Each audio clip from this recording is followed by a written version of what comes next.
YouTube, this is Shadow Hero 90, welcoming you to my review series, Sexism in Movies and TV. So there's a whole list of reasons I could make as to why I do this show. In fact, during the Season 8 finale, I made a top 10 list of the double standards that Hollywood has when it comes to gender, or biological sex, whatever you want to call it. And I did make a lot of good points, and there are a ton of other topics.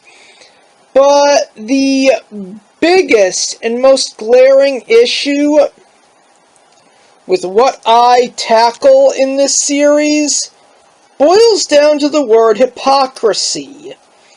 I mean, a lot of the stuff that happens to characters who are male on mostly American TV are things that would never happen to a female character in a million years. There's no way the FCC or foreign television would ever let that happen. If they did, Tumblr, X, Twitter, whatever social media platform is infested with cancel pigs at the moment, would rip them apart, metaphorically speaking. One reason I have to do this show more or less comes down to one word, and that is validation.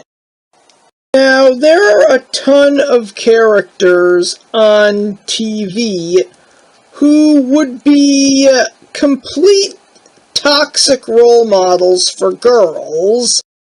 And when it comes to those characters and their massive egos, the show will instantly validate them as opposed to taking a stand with reality and put them in their place the way they would with any male character, even if he's a character who's in the right.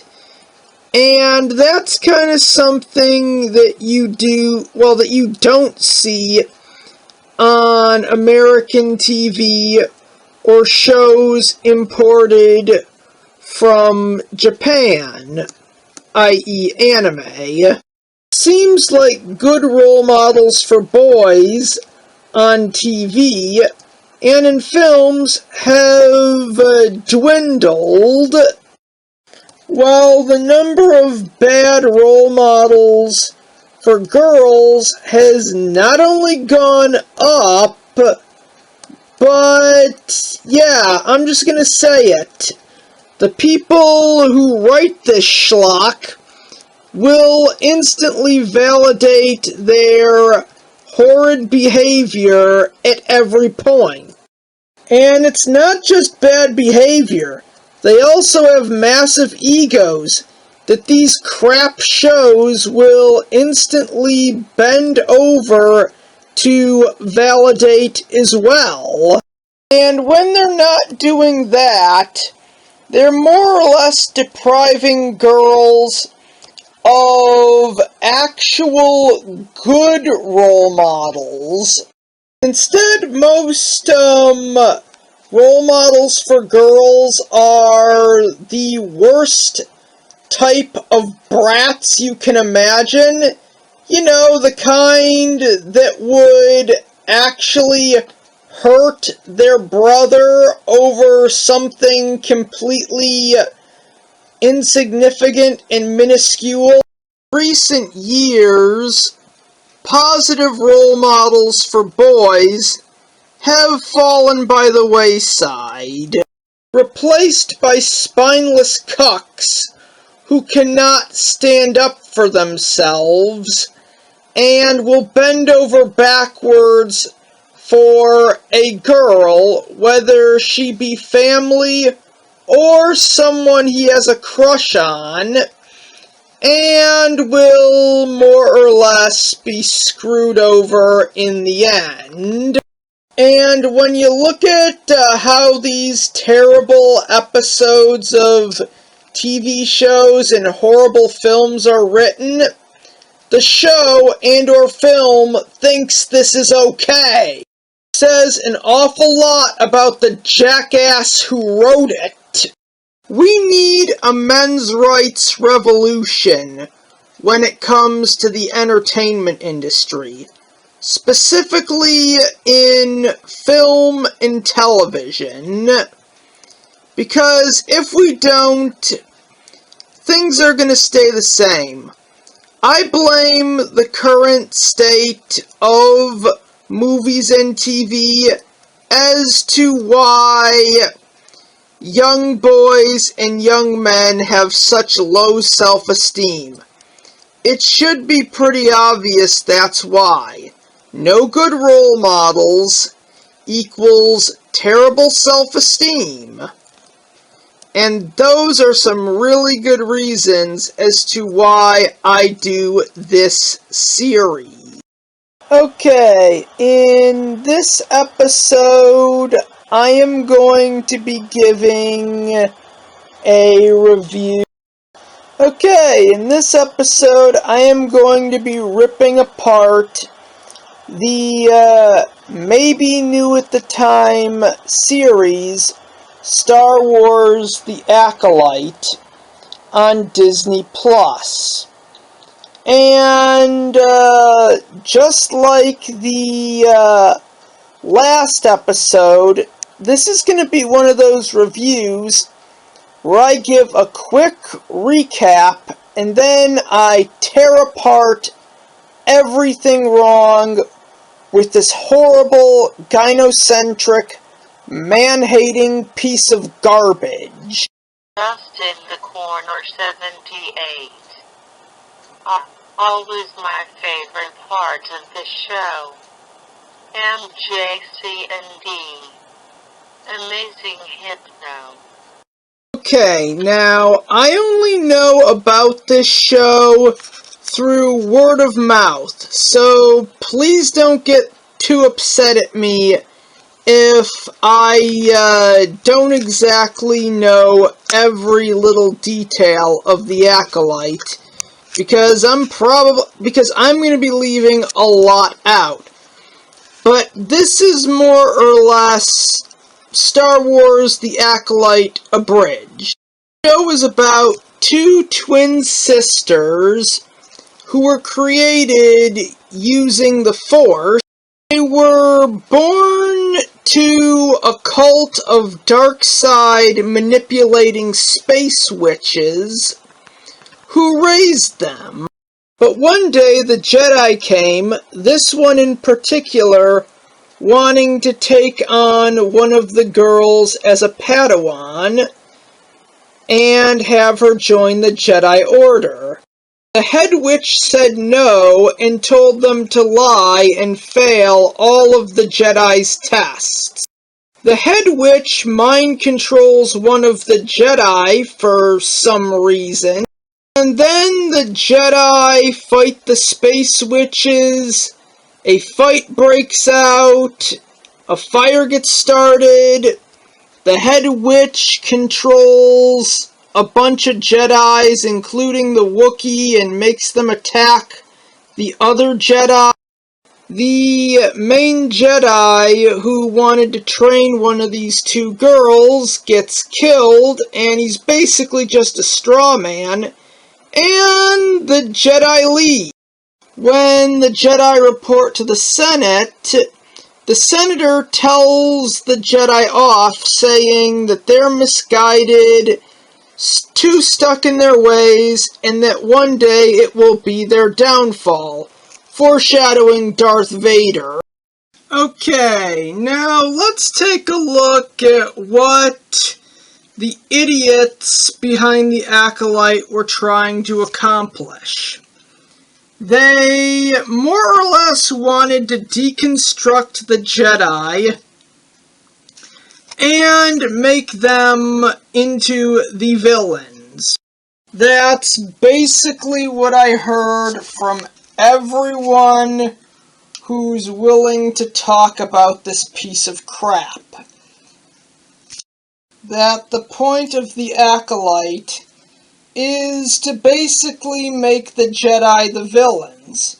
Show how they are more or less misguided in their ways, and how if they don't change their ways, someone like, say, Anakin Skywalker will defect, turn to the dark side, and there might not be anything they could do to stop him. But here's the thing with trying to do that. In a scenario like that, you kinda need to have the Jedi actually engage in moral wrongdoing. And I don't mean just a few corrupt Jedi, or a few who have practiced who have studied both the light and the dark side of the Force. And I'll be frank, I did this better. Prophecy's dark twist, in a weird way, is the acolyte done correctly. The character of Alistair Star Murderer, an obvious parody of Anakin Skywalker, is more or less, well, to be blunt, he hates the not Jedi, but he has very good reasons. Well, he has a very good reason for hating the not Jedi. In other words, I took the idea of something like Star Wars that takes a group like the Jedi and villainizes them, and did it the way that it was always intended to be done. The not Jedi are basically this group of self-centered, manipulative, dogmatic assholes who, more or less, well, they were stringing Alistair along, and the prophecy wasn't fulfilled, so when the time came, and he had been loyal, they actually tried to weasel out of giving him what they owed him. They tried to keep him loyal, while at the same time refusing to give what they promised and keep their word. If you want to read any version of my Star Wars parody, it's up on DeviantArt. I will put a link to my DeviantArt page in the description. The Acolyte really does a good job at giving the middle finger to continuity. A lot of people on the internet have been saying that, but here's the thing. The Jedi are insanely overprotective of the Force. They are about as protective of the Force as Disney, the company that owns them, are of their brand and anything they think might or could potentially belong to them. In The Phantom Menace, Mace Windu and Qui-Gon Jinn mention that 1,000 years ago they rid the universe of the Sith, and it's something they're really proud of. Now, here's the thing, and it's kind of the reason why the Acolyte, plot-wise, makes no sense. They are, well, the Jedi, or at least the Jedi we see in the prequels are overprotective of the Force, thinking that only the light side should be studied and learned from, to the point where, in their dogma, they threw the Force out of balance. And when it comes to the Sith, well, this is a point that I'm going to be bringing up later. But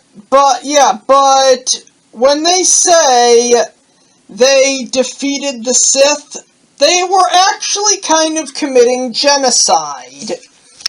And to be fair, this kind of breaks the plot, because when the Jedi show up on this planet, it's roughly, I don't know how many of them there are, but from what I heard on this platform, around 4 or 5.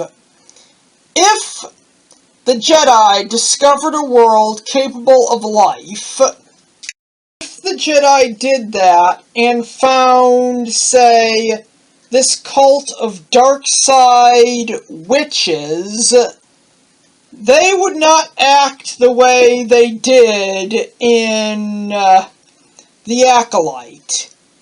Assuming that the Jedi Council here, the people running things, are like these guys, then the minute these women were discovered, their fates would be sealed.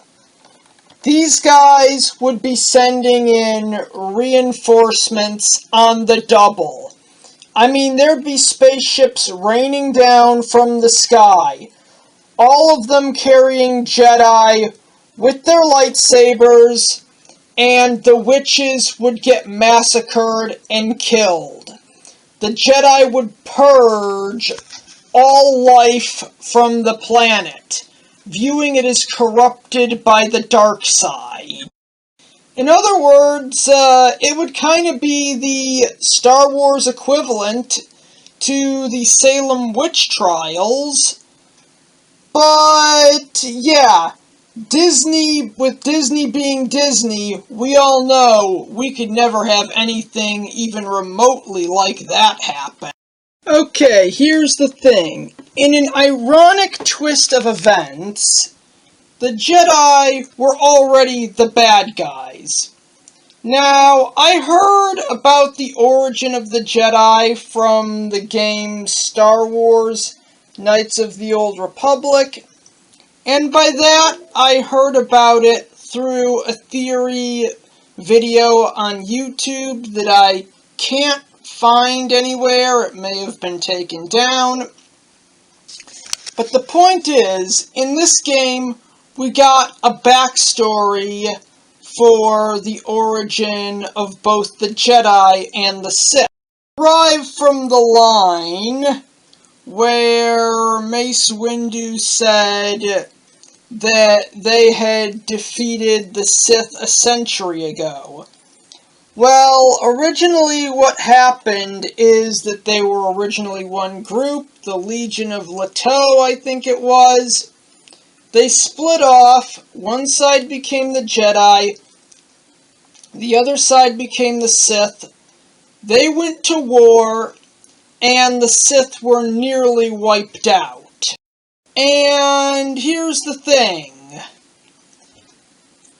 Despite what George Lucas says, because Disney did not retcon this, apparently Star Wars Knights of the Old Republic was too popular for Disney to retcon. So in other words, this is still canon. The Jedi's evil origin of genocide and essentially murdering the Sith is canon. So yeah, they were already the bad guys. And I know there was a Darth Plagueis cameo in this piece of crap. But Star Wars Knights of the Old Republic essentially did what the Acolyte tried to do 10 times better. The last topic I want to bring up in this video is what they wanted to accomplish when writing the Acolyte. They wanted to say that the Jedi, these guys, are wrong. They are morally misplaced, and they wanted to make them the villains. And to that I say they already are. And what they should have done is just adapt Star Wars Knights of the Old Republic into a live-action series. Yeah, they would have had to adapt the games, and they might have to create a new original character, because I say that because I know nothing about Star Wars Knights of the Old Republic, whether or not the character or characters you would play as were originally created or self-insert characters, because throughout the Acolyte, they say that the Jedi are completely misguided. They are corrupt, evil, so obsessed with the Force and being the only ones who wield it, that eventually their dogmatic way of the dark side being evil would lead to one of their own going AWOL, and then that would lead to the destruction of the Jedi Order. If they really wanted to villainize the Jedi, they should have just adapted Star Wars Knights of the Old Republic. It does what the Acolyte tried to do so much better, because we actually get the origin of the Jedi, as I was told, and we they butchered who would be known as the Sith, actually putting them in the wrong. And in this, they just sent one group led by this guy. If these guys were meant to be the Jedi, the same type as seen in the Acolyte, that's not what they would have done. They would have sent an entire army of Jedis to help this man kill the space witches. And that was my review of Star Wars The Acolyte. Gotta say, it was a real piece of shit. It's only viewable on Disney Plus, and that's how you know it's a piece of shit. And with that said, I'm ending this review.